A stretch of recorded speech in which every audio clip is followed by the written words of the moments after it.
honest with you, I feel a little bit more worse for wear for having some time off. It was an organised camping trip. I went camping in a place called Wallingford, right by the Thames. It's just into Oxfordshire. And to be honest with you, loading the van up, setting all the campsite up for I think 6 people, staying there for a couple of nights, then packing it all down, getting it back away, and then loading it all back in the garage. And then I needed a bit of a rest. On the Saturday night, I just had a drink, and I think that's probably what done me in more than anything else. I'm just feeling completely rough for the rest of the camping trip, sniffles and stuff. And then we had to organise the back garden because that's the new garden furniture come in. And cut a long story short, I've been moving loads of garden furniture around, reorganising the garden, taking things to the dump.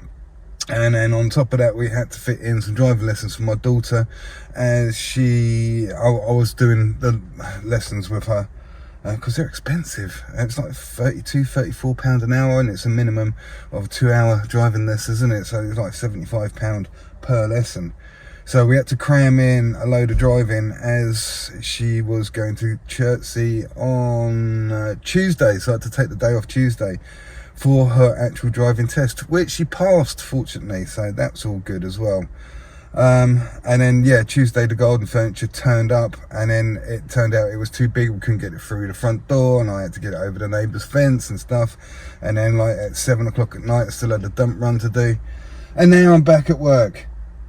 So I'm kind of working with kind of like a 50% sense of humour failure, and like I say, I think I would have been better off going to work all weekend and doing all the stuff we needed to do.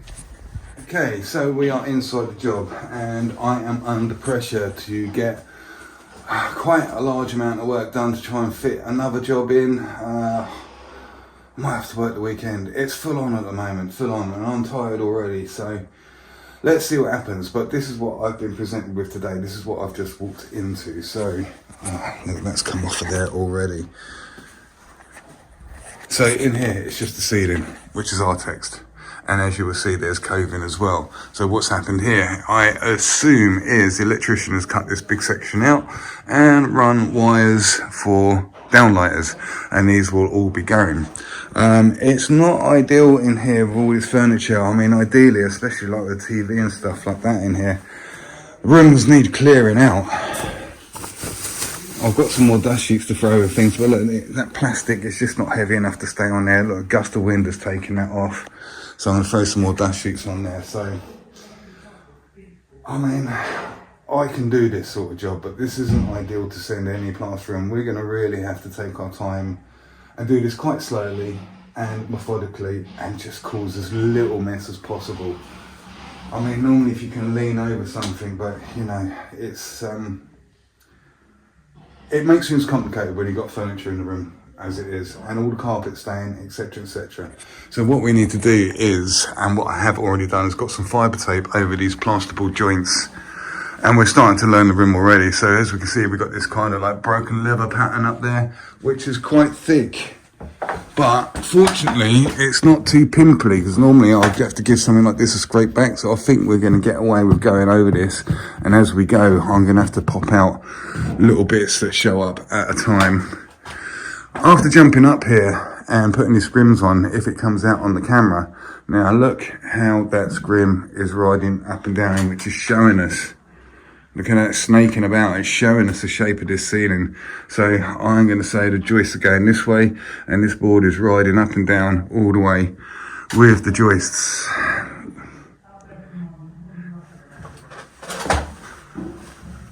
So we've got an undulated ceiling to deal with.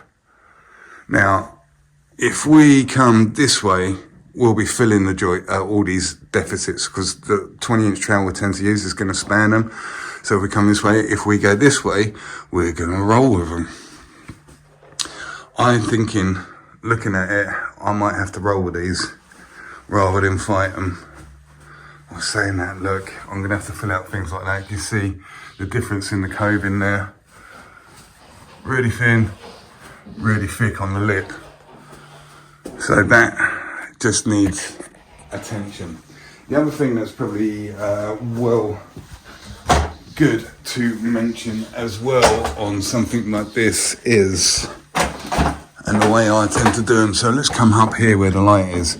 So when they artex coving around it, as you can see, they put a little inch brush, 2-inch brush around the edge to create this little border all the way around. Now the problem with that is, if you can see, it bleeds onto the coving here.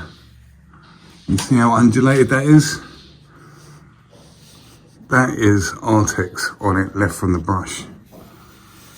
And you don't notice it so much because the ceiling is textured, but when we try to plaster that, we're going to have a bit of trouble. So what I tend to do is keep brushing these lines in, and you end up filling a lot of the deficits here. But then because the plaster is plaster colour, and as it starts to set it goes a dark colour, and it's on this white, it looks like you've left this all messy, and all this artex bleed over will look like it's your plaster.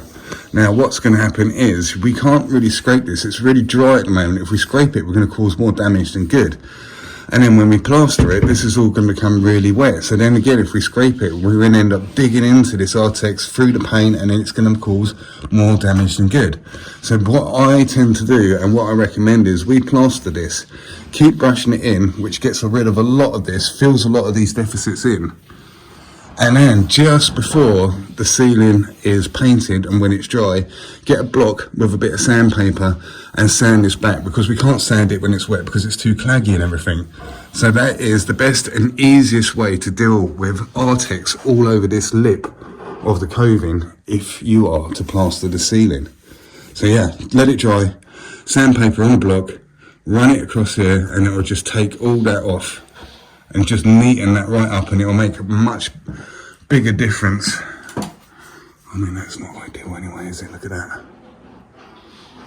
So yeah, we've got to pay quite a bit of attention in keeping these lines around the coving as neat as possible.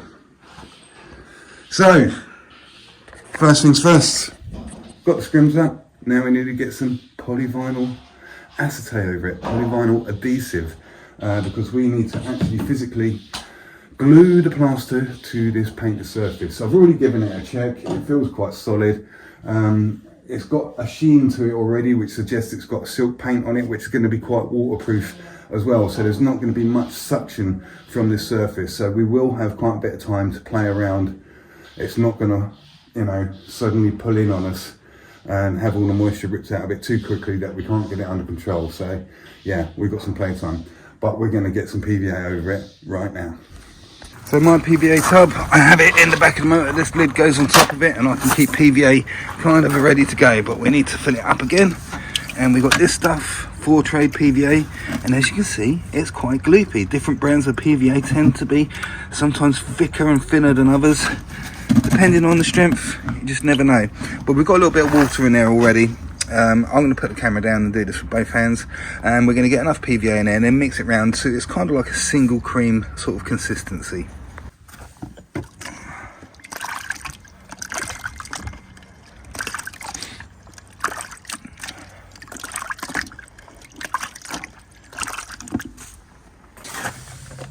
So there we go, look, I've kind of just mixed it round with a roller. I don't know if you can see on the camera, but there was a bit of grit in there, because we did have some grit, which is another primer you can use, and it was where it's been thinned down a little bit with SBR and PVA. There was a bit of grit on the bottom, but we nicked it up a little bit stiffer, and it's managed to make this grit float and be part of this again, rather than be all settled at the bottom. So that's not going to hurt anything, having a tiny little bit of grit in there, but you can see the kind of consistency we've got going on. It's a little bit thicker possibly than what I'd normally have it, but I don't mind that because there's not much suction. If there was a lot of suction, I'd probably have it a little bit thinner so that the PVA actually goes into the surface rather than creating the skin on top. But in this case, as I mentioned beforehand, the paint on there is a silk and there's hardly any suction already, so you know this is going to be ample at this thickness. Okay, so I've got my PVA tub here ready to go, and I've got my roller dripping out because there's some water inside the roller, so I'm just going to let that drip out for a second, which is another reason why I wanted to knock this PVA up a little bit thicker, because we've got this big fluffy roller, and if it's knocked up really thin, then it's going to be dripping all over the place, and because we need to make and just stay as clean as possible because of the amount of furniture we got in here. That's going to help us stay as clean as possible. SBR, styrene butane polymer, and I say resin, some people say rubber, is another bonding agent which will do exactly the same thing, and it tends to be much more efficient at killing suction. But considering there's not much suction on this already, it's not going to make much difference whether we use PVA or SBR in this case. And the only other problem with SBR is if you do get it on something you don't want to get it on, it's on there. It's very, very aggressive compared to PVA. And the other problem with it, in its neat state, it's very thin. So when you are rollering it, it's very, very easy to drip it around places and stuff. There are certain products you can get which are SBR based and are a little bit thicker. But again, for me in here, in this situation, SBR is totally overkill and very, very messy compared to PVA in this situation. I wouldn't be using SBR in here and getting it on the carpet and stuff. Right. So, slowly wins the race. We'll start in the middle just in case there's some drippage. Until we start wearing that out. Okay, I'm going to get a nice ample even coat over this whole ceiling, moving quite slowly because we just do not want to splash it all over the place. That's what we're going to do. Okay, so we got an ample coat over the whole of the ceiling, and as you can see on my finger there, it's still quite wet, so we can't plaster over it when it's really, really wet. Like it is, we need it to, ideally all the instruction manuals and stuff will say best time to go over PVA is when it's tacky, and tacky is quite a subjective word, isn't it really? So I guess it's when your finger sticks to it, but with PVA it does kind of liven back up again, although all the instruction people will say you're not really supposed to do that. You can get away with it, you can bend the rules on that one. You can let the PVA pick up and go quite touch dry, and it will be fine to plaster over. The problem with plastering over it when it's too wet is the plaster's thicker than the PVA, and you try to put your plaster on and the plaster just starts sliding across the surface of the artex and not actually sticking to it. So this is why we need it to pick up a little bit so we can actually stop that from sliding around all over the place. So now's the time to get some buckets out, get rid of that tub because we don't need that in here anymore, and also the pole and anything else we don't need in here because, you know, it's just a hazard. You can get kicked over, isn't it? Okay, I think we've got everything I need. Wet bucket, knock up plaster, wash out bucket, our drill and our plaster. PVA is picked up. It's going to be over a bag for sure. Remember, we're going to go on quite thick. Now we can be using a mixture, put a couple of handfuls of bonding in or something for the first coat, but we're not doing that. We're just using pure multi. So we're going to knock the multi up a little bit thicker. We're going to put it on thicker, and then I'll get back to you as to what we're going to do after that.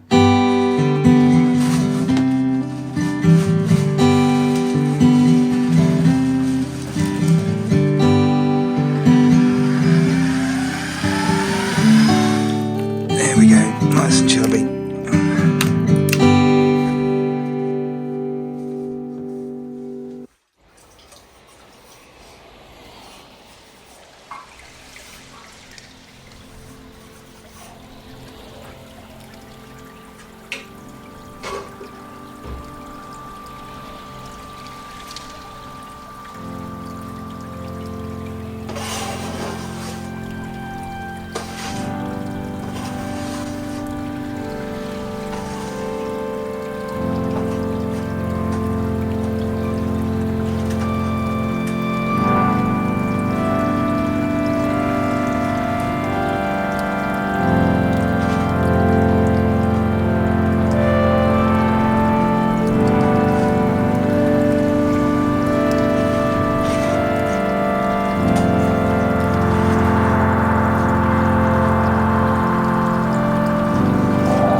see, so far we've got 2 bags on this ceiling. I've given it a flattening and we've still got bits, hollows and stuff, so I dare say this ceiling, judging the condition it's in right now after the first flattening, is gonna need 3 coats, I think.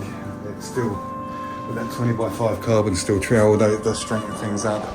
Remember, we did come this way, but it doesn't seem to matter too much. The ceiling is all over the place.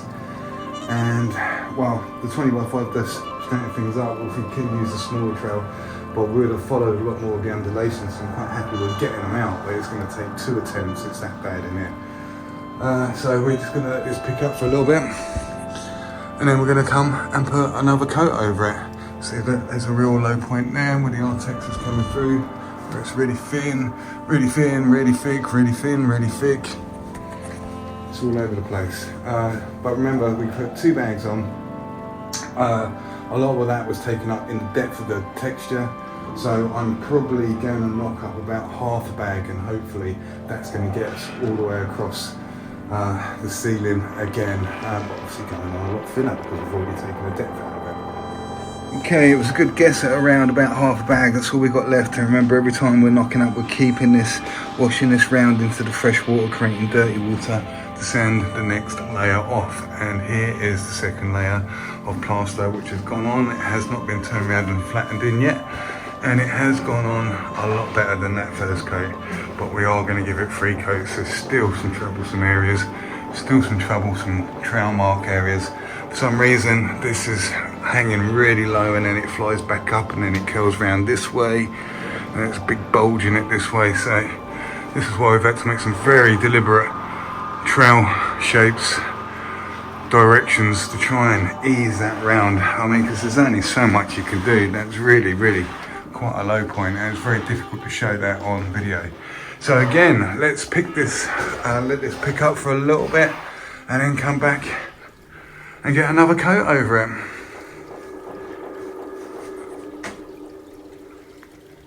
Okay, so look, kind of doing the touch test. It's a little bit wet, but it's good enough to take a 3rd coat, and we're going to be able to push that in and flatten in at the same time. So again, we're going to knock up about half a bag into the dirty water that we just made from washing the bucket around. Okay, there we go. This amount we knocked up. Not quite as stiff, a little bit looser, look. Right, let's get it up there on that ceiling.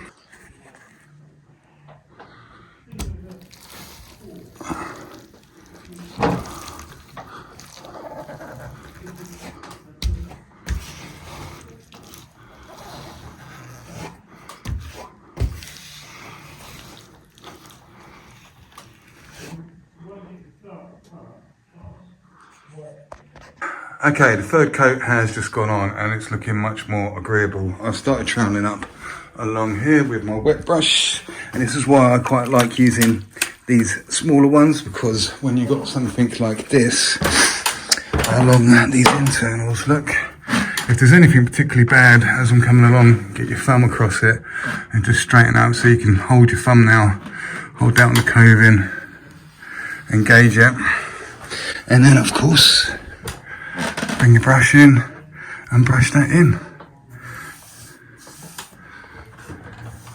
Like so. And then, also I'm just doing this little bit for demonstration purposes. We're giving it a little wiggle, get a really nice sharp line across there. And we just continue doing that, keep brushing it, keep troweling it until it's done. So let's get across this ceiling then.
Okay, the third coat is on, and I have given it one trowel with the wet brush and still remaining with the 20x5 carbon steel trowel. So it's looking a lot better, I must admit. There's not much point in putting 4 coats on, because if you need to put 4 coats on, you should have floated it out really, if it's going on that thick. But yeah, 3 coats, it's taking it just to straighten it out. And the third coat, remember, or at least the last coat, you're better off finishing on a nice tight coat, okay? Don't try to get it in 2 massive great big coats, because you're going to get too much sagging and stuff in that second coat. You need to get that, if you want high quality, you need to get that first coat or the second coat, or get that first depth flat, get that under control and flat, and then all you need to do is put a tight second coat on, and your results are 9 times out of 10 every time it's a better. And what was it, yeah, works every time, 60% of the time. And those straight carbon steel trails force you to get that first coat flat, okay? Once you've got all that done, then you can start switching to something like a flexible stainless, should you wish to give it that shine that everybody likes, because it really closes the surface in, and we probably will switch to that after the next visit with that trowel. So yeah, it is very thick in places. Remember that episode of The Simpsons when Homer Simpson plastered his ceiling, and then the shot was in finish on, goes, yeah, it looks pretty good, and then when the camera zooms out, it's bent over because it's on so thick. Yeah, we're kind of getting around that sort of level now, but I'm quite happy. We're well nicely under control. We're all quite tidy all around the coving areas and stuff, so yeah, it's kind of plain sailing all the way home now. Still a little bit of messing around on this area, but I've kind of learnt the way my movements that I need to do to kind of remedy that. I mean, there is quite a bulge there, and there's no way I was going to get all that out, so I've kind of had to disguise it, move that bulge away from the edges, only way you can really see it. So the only way you'll be able to see it is by standing on a hop up and getting up there and casting your eye down it. So yeah, there we go. And we still managed to keep all the down lights. I haven't lost one yet, so it doesn't look like we're going to now. We almost lost one there, look. Getting close. Right, let's give this a few more minutes, and then I'm going to go back over it again, doing exactly the same thing around the coving. Yeah, staying with the 20x5 carbon steel trowel.